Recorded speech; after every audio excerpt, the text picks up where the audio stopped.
bisa berdiri di sini di hadapan Bapak dan Ibu hebat. Jadi praktek baik yang saya ambil dengan berjudul Menyulap Rasa, Menurun Warna, Jejak Budaya dalam Pembelajaran Seni Rupa. Dan judul praktek baik saya, Metode Konseptual sebagai Nafas Baru Seni Rupa. Saya perkenalkan diri sedikit. Nama saya Siti Rohmania, dilahirkan di Tanah yang Indah, Sumbawa, 20 Juli 1996. Saya tumbuh bersama angin timur yang lembut dan doa-doa dari ibu. Saya adalah seorang guru dari SD Kembang Sari, Desa Sepayung, Kecamatan Kampung. Sebuah tempat sederhana yang selalu menjadi pelukan hangat bagi hati saya. Di sekolah kecil itu tempat suara tawa anak-anak bertemu dengan angin pagi. Dari SD Kembang Sari, saya datang membawa cerita tentang anak-anak yang menjadi cermin kecil perjalanan saya. Mereka yang berjalan dengan langkah ceria setiap pagi menyambut ilmu dengan mata berbinar. Mereka adalah alasan saya ingin belajar lebih dalam, agar saya dapat kembali kepada mereka dengan kelembutan baru, pemahaman baru, dan cara mendampingi yang lebih penuh cinta. Saya ingin menghadirkan pembelajaran yang bukan hanya membuat mereka pintar, tetapi juga membuat mereka merasa dihargai, dipahami, dan ditemani. Jadi ini adalah sedikit profil dari sekolah kami.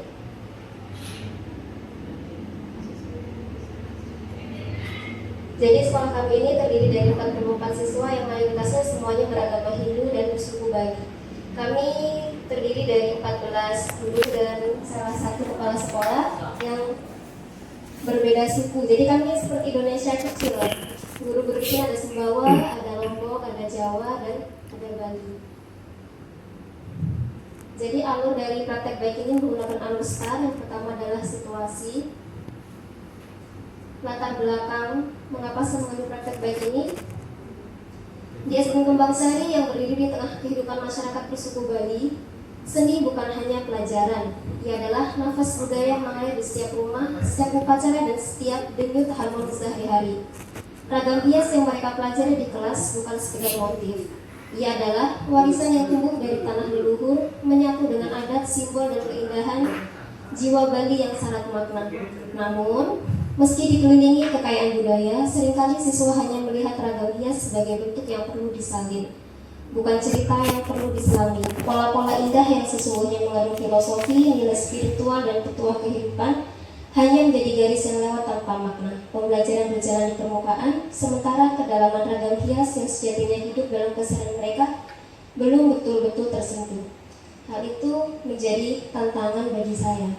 Jadi suasana kelas yang awalnya itu hanya pasif, di tengah lingkungan masyarakat Bali yang kayak tradisi, di mana ornamen, ukiran, serta ragam hias hadir di setiap sudut kehidupan di pura, di rumah adat, di kain yang dikenakan mereka. Pemahaman mereka tentang ragam hias justru masih berputar pada permukaan. Setiap kali pembelajaran dimulai, siswa memang tampak mengikuti instruksi, tetapi semangat mereka belum benar-benar menyala. Mereka hanya menggambar motif yang saya ajarkan di papan dan hanya meniru saja tanpa mengetahui apa sebenarnya maknanya. Aksi yang saya lakukan, sebenarnya saya sudah melakukan 3 kali percobaan. Yang pertama, saya hanya menggambar ragam hiasnya saja. Saya hanya menggambar saja di papan tulis dan anak-anak menyalin. Ternyata itu belum membuahkan hasil. Dan saya melakukan percobaan yang kedua, yaitu saya mengajak anak-anak itu menghias batik dengan teknik asam basah dengan memanfaatkan alat-alat yang ada di sekitar, yaitu dengan kunyit, dengan deterjen, dan dengan cuka. Selanjutnya saya mengajak anak-anak pergi ke salah satu seni ukir, pengrajin seni ukir yang ada di Dusun Kembang Sari tersebut. Jadi mereka di sana diajak untuk mencoba memahat-mahat, dan setelah pembelajaran itu saya baru tahu ternyata di Dusun Kembang Sari ini memang ada pengrajin yang sudah lama ada di situ.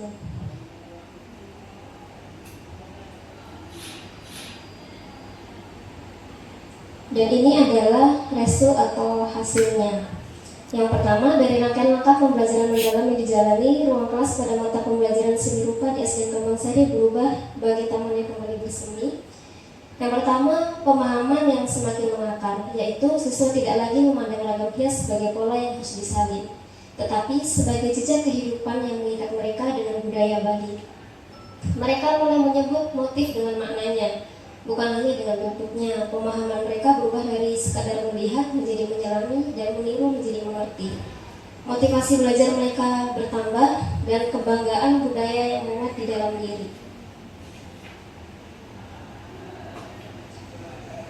Yang paling indah dari semua perubahan ini adalah tumbuhnya kebanggaan terhadap budaya Bali. Siswa mulai melihat ragam hias bukan hanya sebagai pelajaran sekolah, tetapi sebagai warisan hidup yang menunggu untuk dijaga.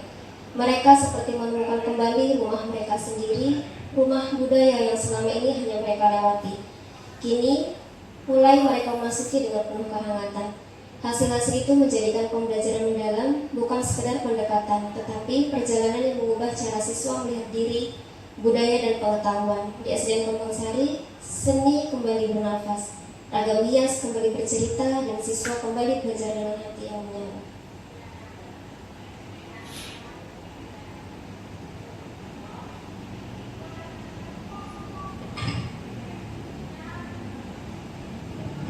Dan pada akhirnya, pembelajaran-pembelajaran mendalam pada materi ragam hias di SDN Kembangsari telah menjadi jejak perubahan yang tidak hanya menyentuh cara siswa memahami seni, tetapi juga cara mereka merasakan kedekatan dengan akar budaya Bali yang mengalir dalam kehidupan mereka sehari-hari.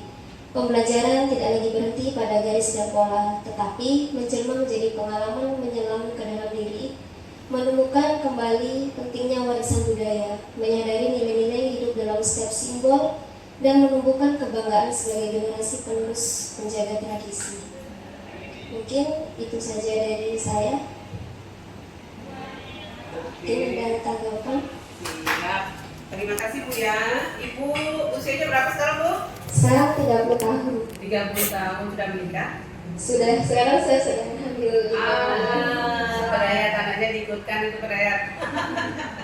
Nah, baik, terima kasih Bu ya atas informasi yang sudah diberikan. Saya mencatat di sini beberapa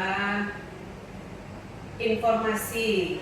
Ibu di sini judulnya menyulam rasa menenun warna, jejak budaya dalam pembelajaran seni rupa. Nah, berarti di sini Ibu masuk kemana ini Bu mapelnya? Masuk ke pembelajaran seni budaya. Seni budaya. Oke. Kemudian kalau tidak salah selain seni budaya ada IPAS ya kalau tidak salah kemarin itu. Apa? Yang dikaitkan dengan materinya lagi. Tidak cuma seni budaya saja. Oke. Nah, 44 siswa itu dari kelas 1 sampai kelas 6 atau satu kelas saja? Dari kelas 1 sampai dengan kelas 6. 44 siswa. 44 siswa saja. Oke, berarti 6 guru. 6 guru. Kami banyak gurunya. Hah?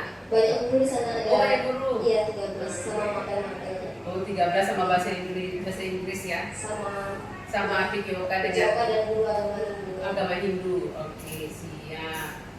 Ibu, tantangannya di ruang kelas belum menjadi tempat di mana seni menjadi jembatan antara pengetahuan dan identitas. Itu saya baca itu, tapi saya tulis. Saya senang sekali dengan kalimat ini, Bu. Coba sekarang Ibu jembatan antara pengetahuan dan identitas. Maksudnya gimana ini? Ya, sebenarnya waktu pas pembelajaran seni rupa ini awalnya saya hanya mengajarkan ragam flora dan ragamnya flora dan fauna. Anak-anak itu belum mengetahui bahwa sebenarnya di lingkungan mereka tinggal itu, di sarang-sarang sarinya, di pura-puranya itu motif-motif yang ada di sana itu sudah menggambarkan ragam-ragam hias tersebut.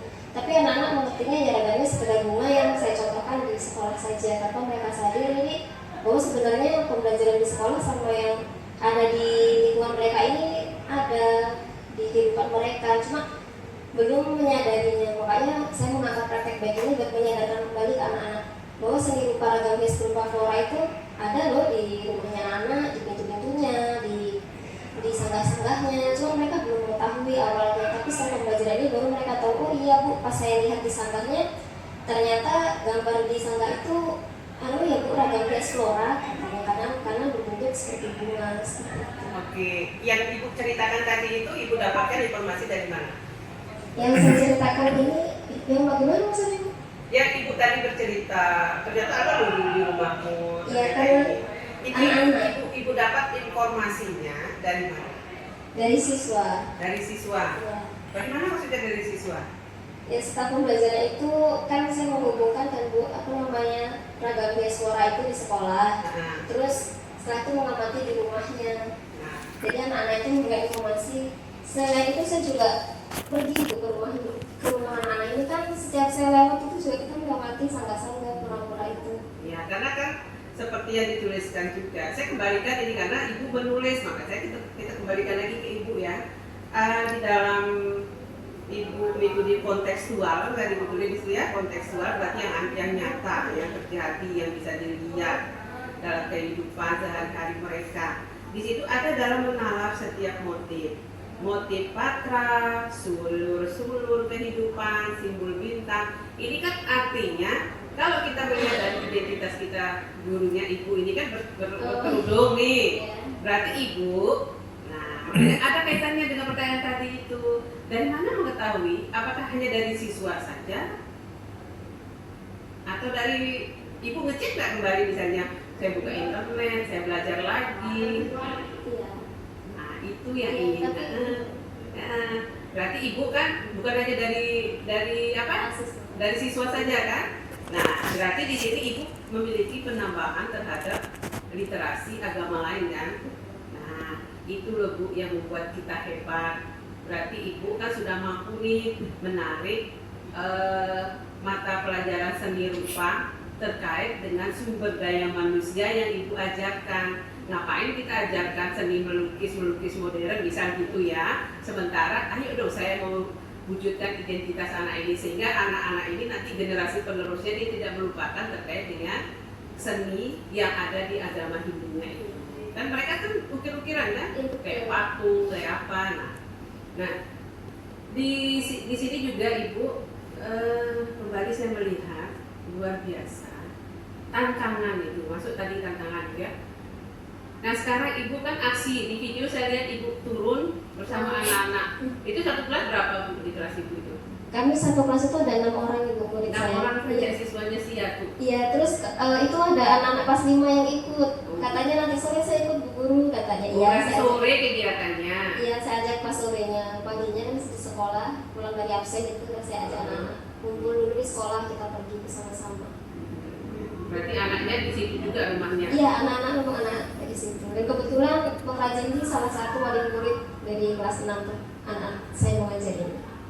Oke, berarti itu yang dikatakan jembatan antara pengetahuan dan identitas tadi ya.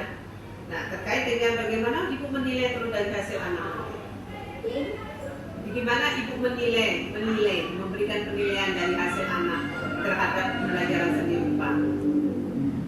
Penilaiannya saya kemarin baru dari pengamatan saya dari apa ya Bu ya, keterampilannya sama pengetahuannya saja. Bagaimana keterampilannya? Keterampilan anak-anak ya, tapi kalau untuk mengukirnya belum terlalu bisa sih Bu. Cuma apa ya, saya juga belum terlalu tahu sih Bu untuk penilaiannya kemarin karena saya nggak menyelami sampai di penilaiannya. Karena dedikasi ini begini Bu ya. Oke, ibu sudah betul-betul dedikasi, sudah masuk salah satu syarat dari dedikasi. Karena ibu dedikasi itu bagaimana memberikan dampak terhadap pengetahuan anak di sekitar mereka dan itu nyata dilakukan ya karena memang agama Hindu.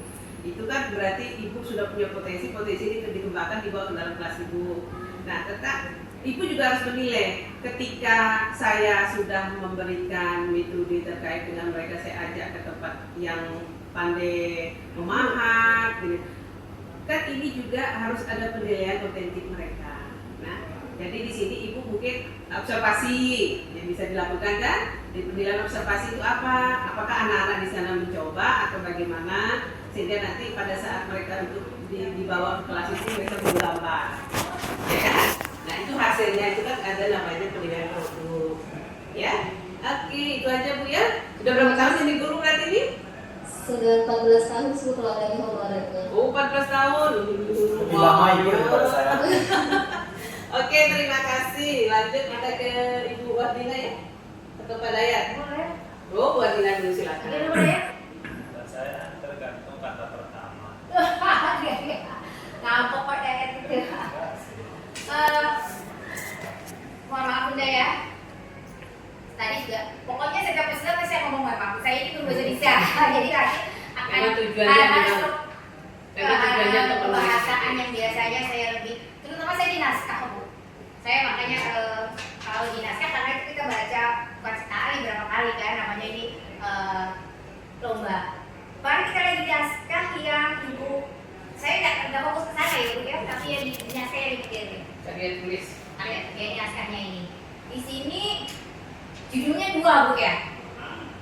Menyulam rasa menenun warna, jejak budaya dalam pembelajaran seni rupa, penerapan pembelajaran mendalam melalui ini dua judul. Ada dua judul, jadi saya bingung ini mana yang Ibu pakai sebenarnya. Menyulam rasa menenun warna, jejak budaya dalam pembelajaran seni rupa. Di bawahnya ada judul lagi Pak. Penerapan pembelajaran mendalam melalui metode kontekstual dalam pembelajaran seni rupa di SD. Yang mana Bu yang pakai judulnya? Sebenarnya yang pertama ini hanya untuk menarik saja, Bu. Tapi kalau yang untuk yang kedua itu strategi pembelajaran yang saya gunakan. Tidak boleh Bu dikalian ya. Jadi kalaupun Ibu mau tahu di sini mungkin di ini. Kalau di apa sih Pak? Kalau ada di halaman yang sebuah halaman di paling bawah itu loh kayak apa itu loh?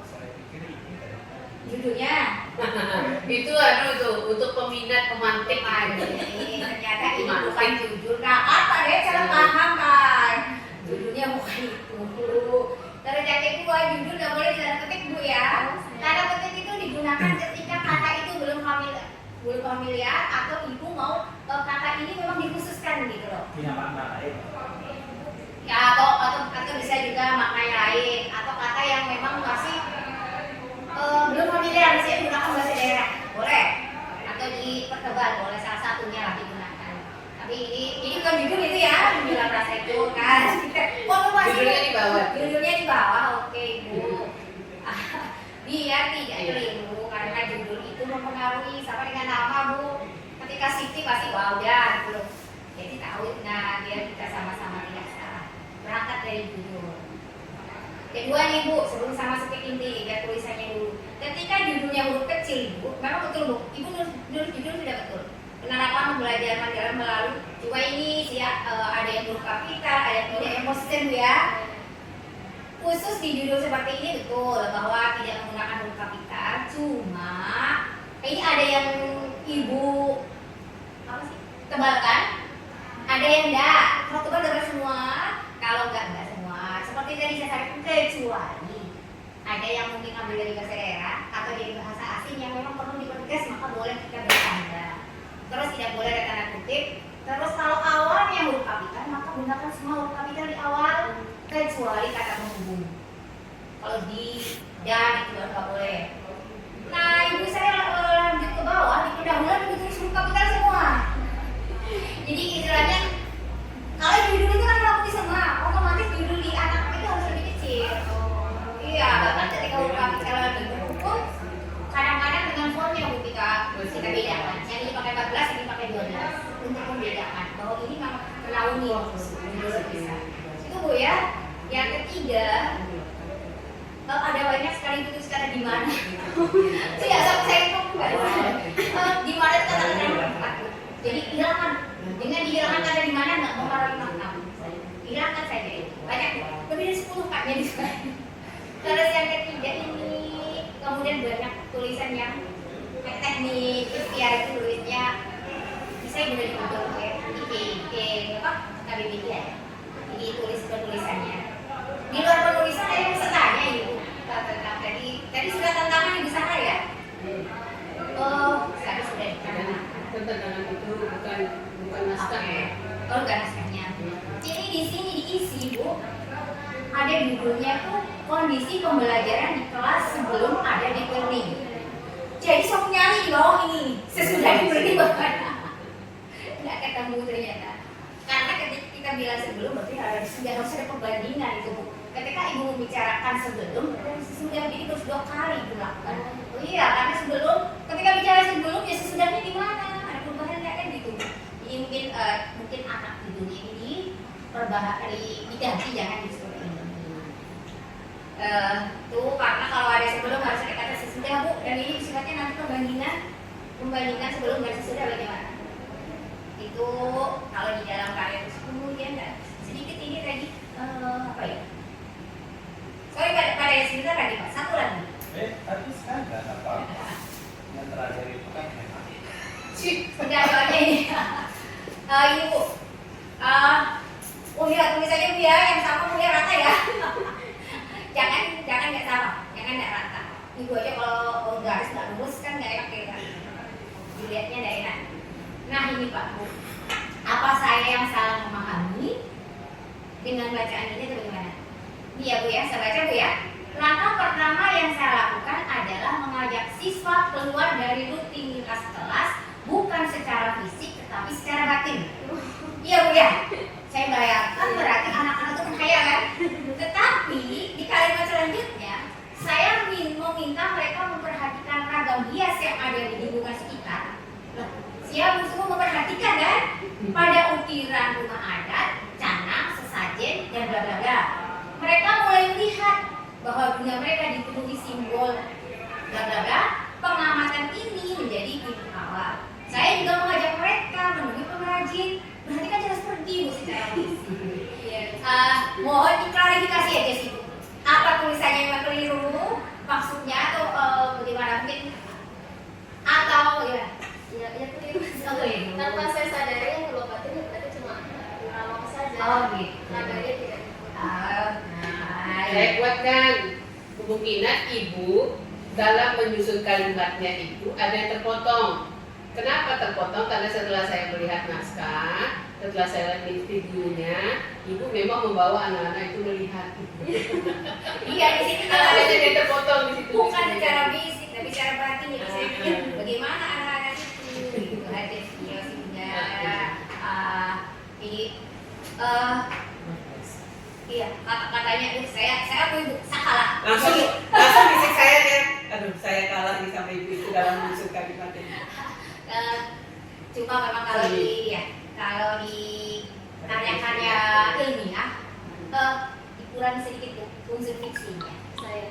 Ini kalau ibu buat fiksi bagus, kata-katanya itu sangat tidak mau kreatif. Kalau tadi ilmiah itu boleh sih sedikit tapi iya dan terlalu banyak. Jadi nanti lebih nanti kita lebih termampu, ibu lebih kepada menyusun keindahan kalimat dibanding isinya. Iya, tapi memang mungkin karena sudah jadi bagian dari hidup ibu ya, ini tanpa sadar gitu loh kadang-kadang menulis seperti itu. Itu aja sih dari saya mungkin Bunda ya, sedikit tentang penulisan dan bagaimana tadi tentang ternyata kekeliruan. Itu aja keren, udah kayak itu aja. Jangan keren. Apa? Saya belum ngomong aja sudah apa. Baik Ibu, luar biasa ya Bu ya. Kalau saya lihat dari judul saja dulu ya. Tadi Ibu sudah mengakui ya, bukan judul yang pertama. Tapi saya senang dengan judul yang pertama justru. Iya sih. Kenapa dirubah Ibu? Ya karena untuk menarik saja. Yang kedua itu saya mikir lagi dulu kok apa namanya strategi tidak kelihatan di judulnya begitu. Strategi yang dimaksud strategi kayak penerapan konseptualnya tadi Pak. Kontekstual. Yang ini kan apa yang ini metodenya ini. Apakah kontekstual itu harus tertulis sehingga orang benar-benar menyatakan kontekstual? Sebenarnya tidak Pak, itu hanya pengetahuan saja. Takutnya tidak tersampaikan apa yang di dalam pikiran saya. Justru semakin nyata itu semakin tak ada daya tarik. Makanya kita tertarik, dia istilahnya dia tipu kita ini, tipu kami nih juri jadinya nih, karena itu Harusnya, ya bukan harusnya ya. Satu contoh saja, kalau Sebaik kita lakukan aksi menyulam rasa itu adalah aksi. Ya, apa kira-kira aksi yang dilakukan kalau saya akan menyulam rasa? Apa kira-kira aksi yang ibu lakukan? Kan situasi sudah, tantangannya sudah, atau kalau saya arahkan ke situasi, kan ini tadinya kan tetap kontekstual ya. Nah, kalau saya arahkan menyulam rasa itu ke situasi gimana? Ya. Situasi atau latar belakang apa namanya permasalahan yang saya Misalnya kalau menyulam rasa, apa yang ibu akan rencanakan ke anak-anak supaya menyulam rasa itu tercermin dalam kegiatan pembelajarannya? mengajak anak-anak untuk apa namanya berinovasi gitu, menyulam rasa. Kan bisa saja ibu mengajak ke misalnya tempat di mana sudah ada ragam hias toh, atau di mana tempat adanya pengrajin toh. Kan kita mengharapkan ada rasa yang dibangkitkan oleh anak-anak. Nah, sehingga di dalam pembelajaran nanti rasanya sudah muncul. Baru nanti ke arah misalkan menenun warna toh. Ya. Nah, justru ibarat akan tergambar seolah-olah terbentuk sifat baru, ya, dari menyulam rasa, menenun warna. Nah, baru nanti misalkan jejak budaya kita bisa melihat hasil karyanya, ya kan? Kan di situ ada jejak budaya dalam pembelajaran seni rupa. Apa hasil karya yang dihasilkan oleh anak-anak kita? Tadi kan ibu di sana menggunakan asam basa ya. Kemudian dilanjutkan bisa saja presentasi sekaligus pameran hasil, kelihatan. Kalau saya lebih bermakna yang ini daripada yang Iya, tadi. iya. Ya, jadi betul ibu, daya tarik itu memang penting. Daya tarik itulah yang ibu tampilkan. Jangan sudah daya tariknya, daya tarik ini dilepas seolah. Ya, nah itu saja sih dari saya secara keseluruhan sudah. Ibu, kalau sudah bertanya nanti dimambang lihat lagi. Di dalam ibu membuat, ini kan dari kaset nih ya. Apakah itu juga menggunakan media digital? Iya. Gimana? Jadi sebenarnya kamu menggunakan laptop saja sebagai membuat apa namanya data itu saja media digitalnya. Terus siswanya? Ya lihat laptop saya ini. Oh, udah ada kelompok di sana? Tidak ada. Terus kami juga ada IFP itu sebenarnya, cuma apa sampai gotong-gotongnya itu kemarin nggak sempat gotong-gotongnya. Oh, berarti selama proses pembelajaran ibu di kelas itu tidak menggunakan itu papan itu. Tidak. Jangan ada kata capek di gitu. Iya. Tidak. Saya takutnya begini, bukan capek Pak, tetapi lebih kepada kehati-hatian dan Iya, itu maksudnya kan Ini kan katanya agak jauh dari kantor ke ruang kelas itu takut kita gotongnya sebenarnya. terus kenapa tidak di anaknya yang enggak, maksud saya kenapa tidak ditaruh di tempat ruang kelas itu? atau di perpus dan bisa digunakan Kalau terus didaftar kapan digunakan? Pas ada event aja misalnya Astagfirullah. gantian saja. pembelajaran itu. Nggak boleh begitu Bu ya, titip sama kepala sekolah, bilang dari saya, nggak usah sebut sama Jepang buat Ina, bilang aja dari Bu Sarah. Harus ada paling tidak kita punya kreativitas. Kalau memang takut itu dicuri orang di kelas ya dibuatlah sebuah ruangan. Toh juga siswanya hanya 6, ya kan? Kebetulan kami itu satu ruangan 2 kelas. Hah? Nah, Nah, kami disekat kelas 5. iya saya lihat di videonya itu. Memang ruang kelasnya di sana berapa Bu? Kami cuma 3 gedung. 3 gedung saja. Berarti kelas 1, kelas 2? Kelas 1, kelas 2, kelas 3, kelas 4. Oh, kelas 1 masuk duluan, baru masuk kelas 2 kan? disekat-sekat.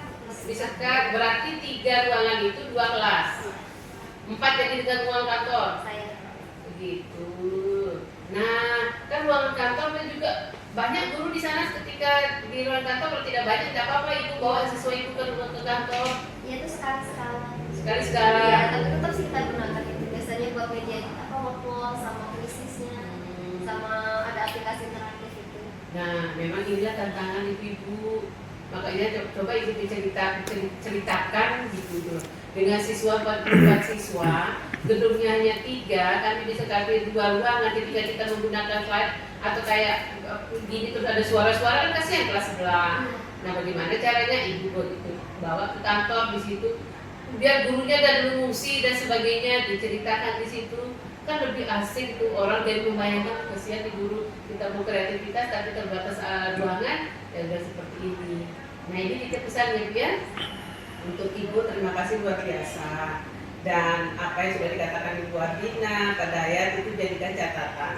Sehingga pada saat ada kegiatan-kegiatan berikutnya atau lomba-lomba berikutnya terus dicoba Bu ya. Karena dedikasi ini sangat penting bagi kita untuk mengetahui bahwa keterbatasan sebuah sekolah itu ini loh. Tetapi alhamdulillah gurunya sudah mampu membuat seperti ini. Ya, terima kasih. Saya kembalikan, silakan ditutup. Baik, terima kasih. Banyak sekali ilmu yang saya dapatkan di hari ini. Alhamdulillah menjadi salah satu peserta yang bisa lolos di tahap 1. Benar-benar buat saya bangga. Banyak sekali ilmu, mulai dari dari Ibu, terus penulisan naskah sama Bapak. Luar biasa, terima kasih ilmunya. Insya Allah menjadi catatan penting bagi saya untuk melakukan perbaikan ke depannya. Baiklah, saya akhiri. Wassalamualaikum warahmatullahi wabarakatuh. Waalaikumsalam warahmatullahi wabarakatuh.